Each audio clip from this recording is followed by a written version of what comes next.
In today's message, we'll explore how the Apostle Paul teaches us to cope with trauma through 2 Corinthians.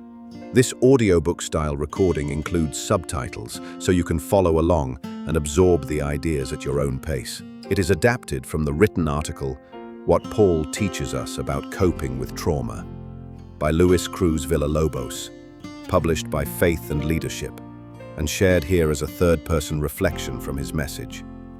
His reflection asks a simple question: how does Paul face deep suffering, and how can those same patterns help people today? The writer studied 2 Corinthians and found a way of living that is honest about pain and full of hope in God.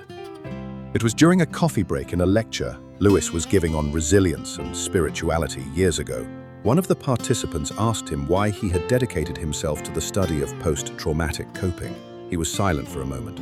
The death of his youngest son crossed his mind, but he answered without thinking, as if revealing a secret even to himself: "Because I don't like to suffer." The participant looked at him in a strange, somewhat uncomfortable way, apparently not expecting that answer.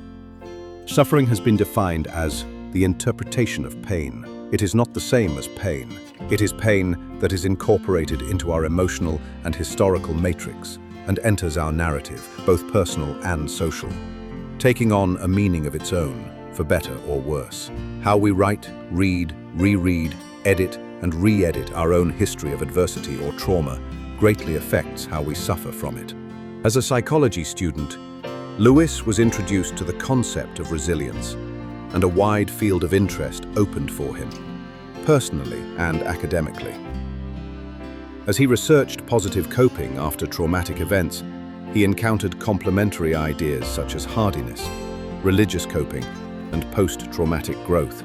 Faith experience, religion, and spirituality also were commonly presented as important resources for managing suffering in times of high stress.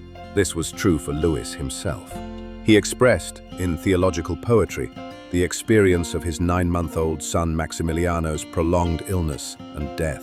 His book, Tormenta Crisol, Salmos desde el dolor, Crucible Storm, Psalms from the Pain, was written during Maximiliano's illness in 2003.